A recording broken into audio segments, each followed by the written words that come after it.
공식적인 기록으로는 역대 최고령의 나이는 122세를 사신 프랑스의 할머니셨습니다.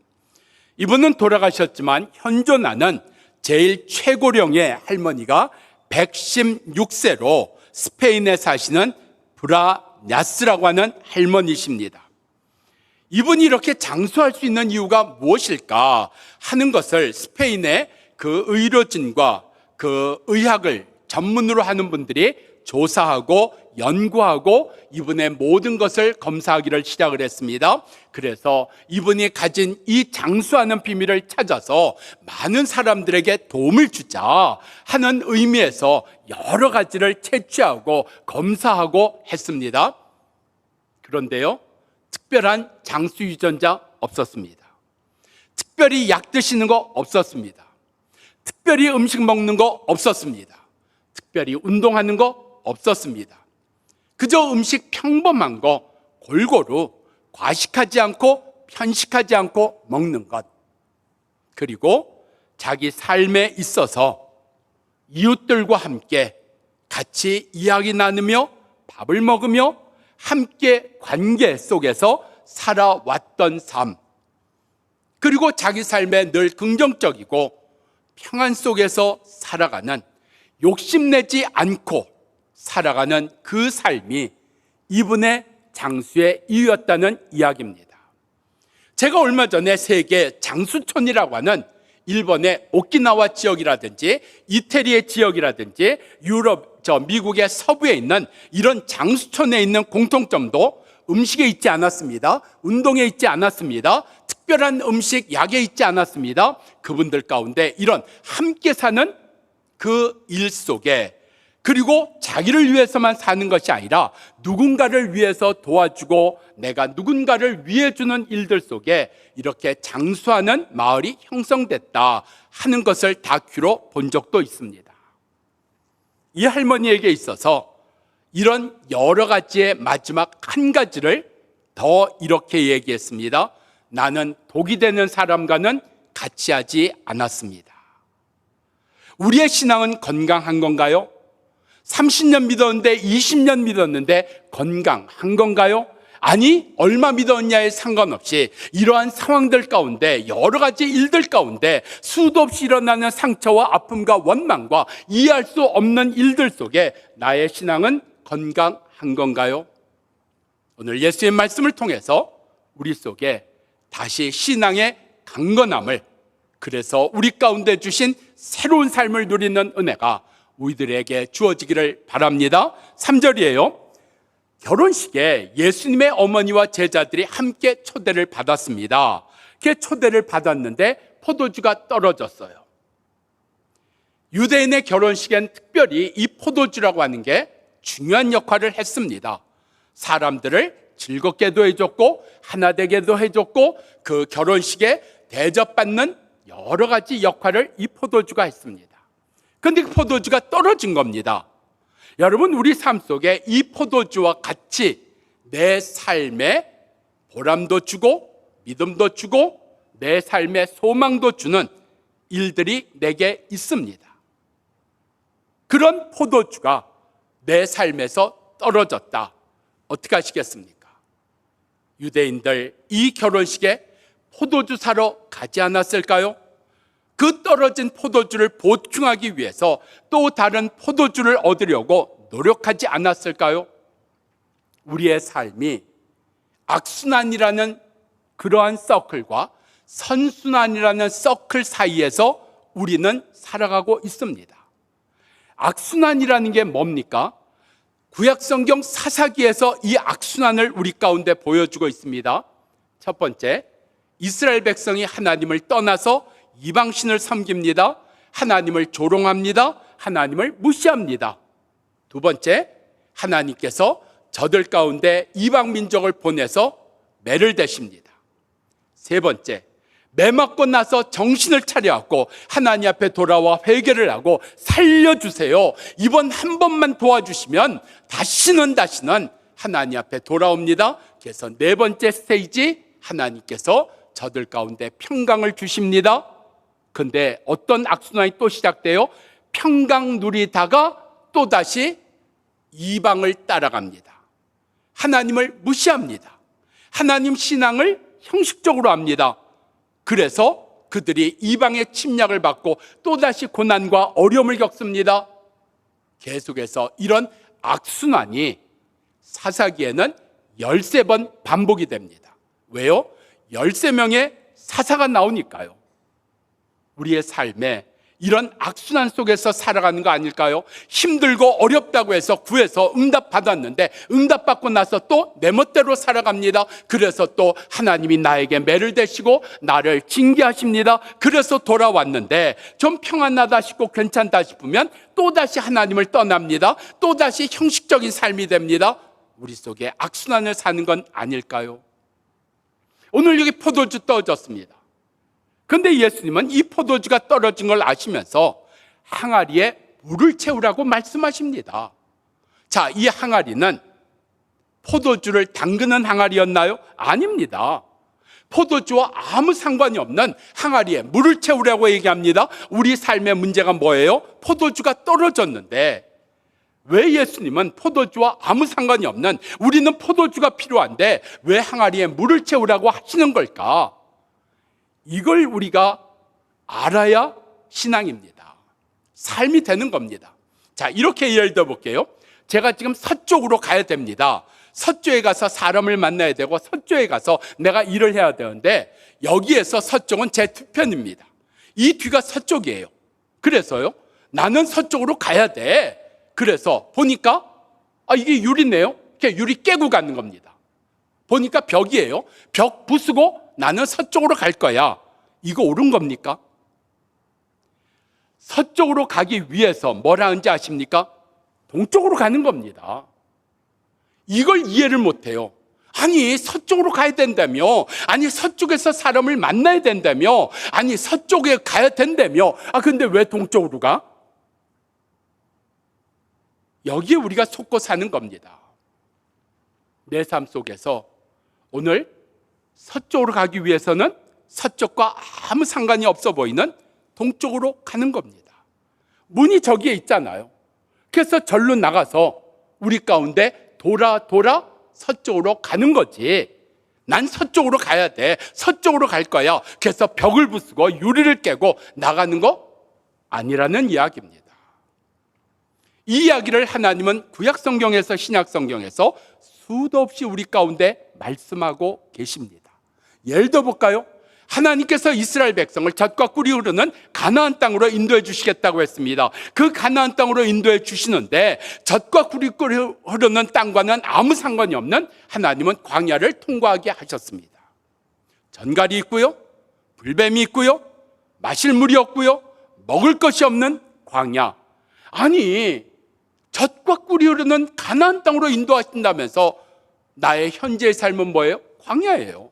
나의 현재의 삶은 부족한 것뿐이에요. 나의 현재의 삶은 고난이고 아픔뿐이에요.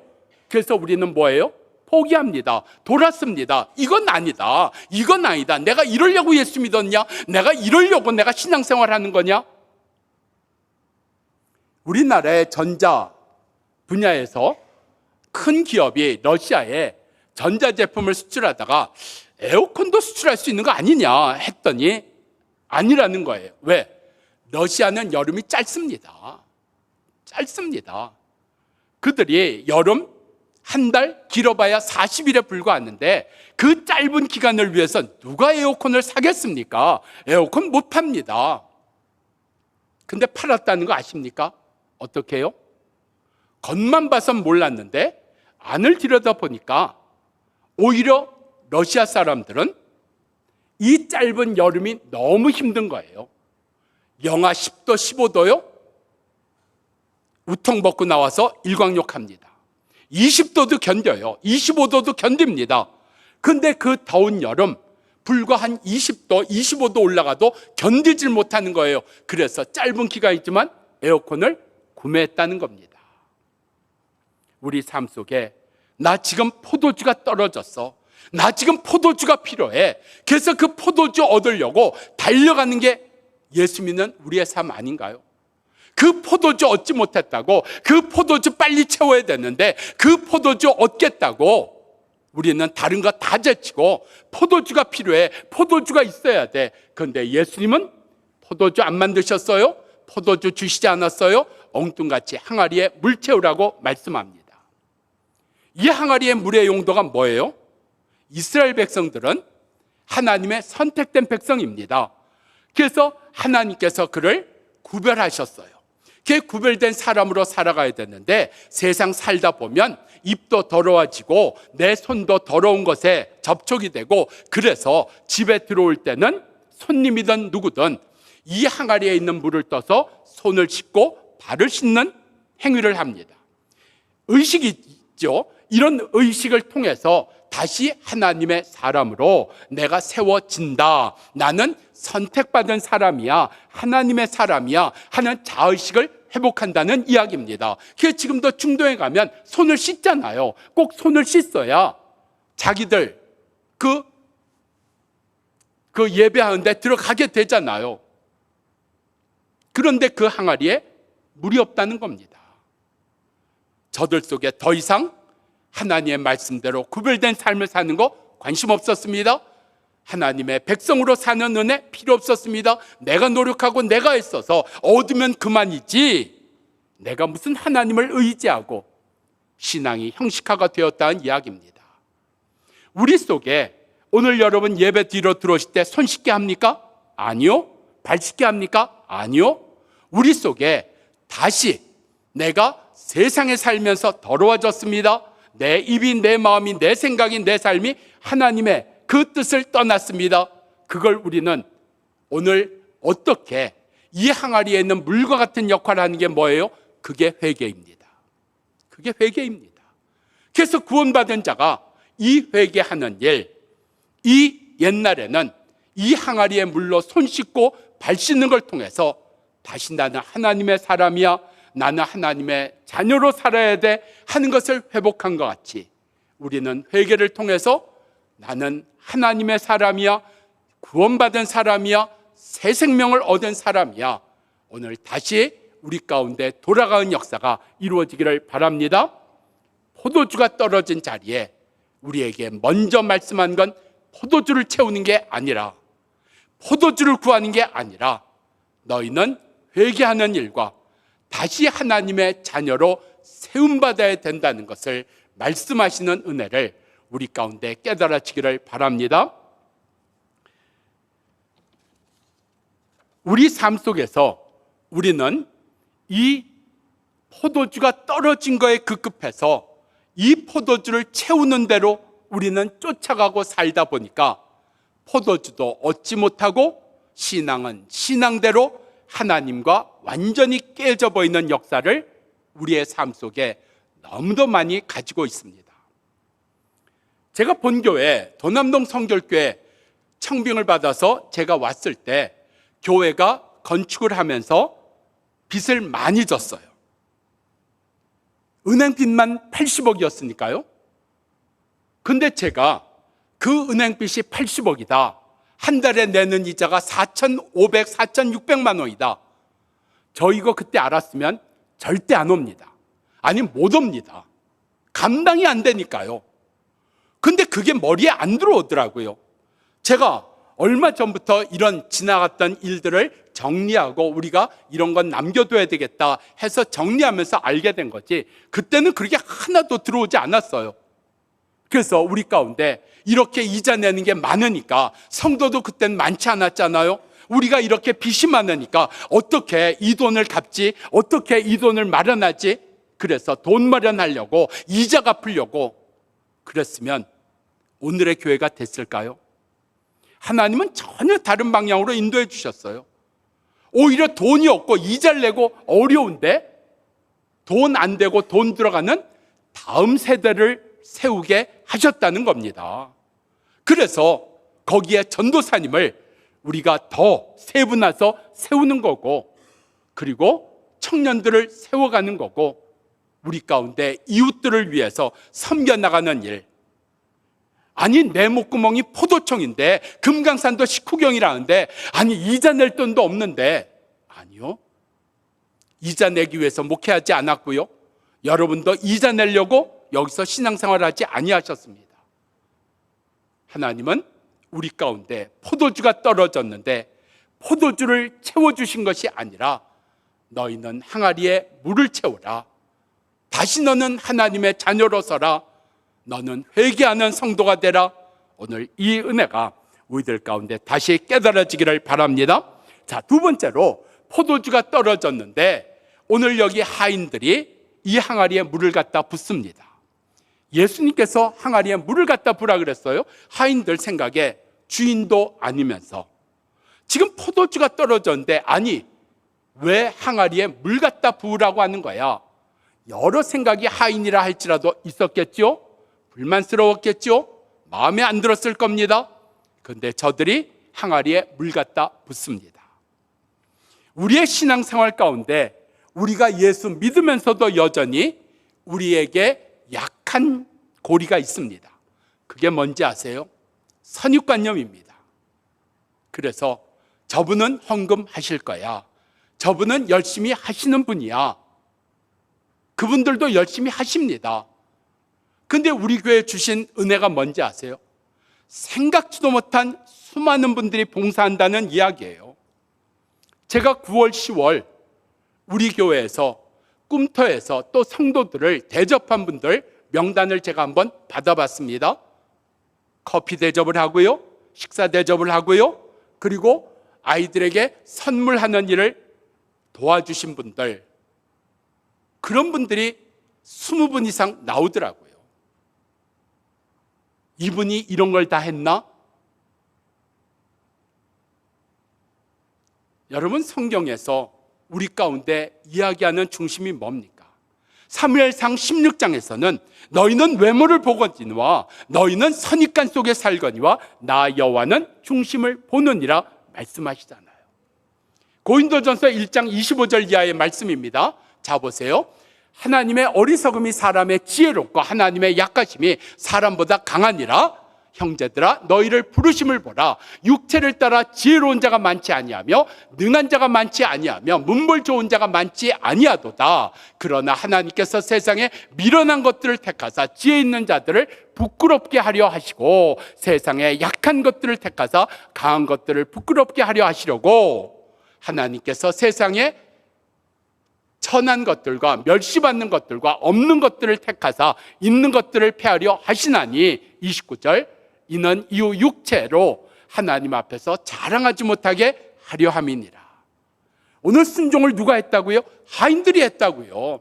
주인이 순종한 게 아니라 제사장이 순종한 게 아니라 성경을 잘하는 자가 순종한 게 아니라 우리가 볼 때 약한 자, 우리가 볼 때 별 볼 일 없다고 여기는 그 하인들이 순종했다는 이야기입니다.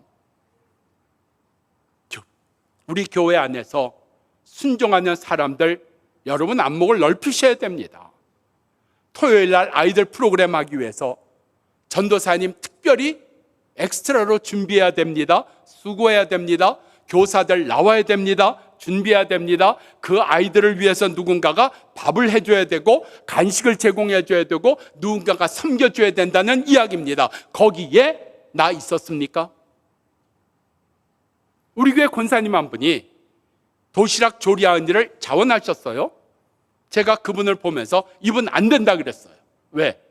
이분은 아침 6시 넣으면 출근을 합니다.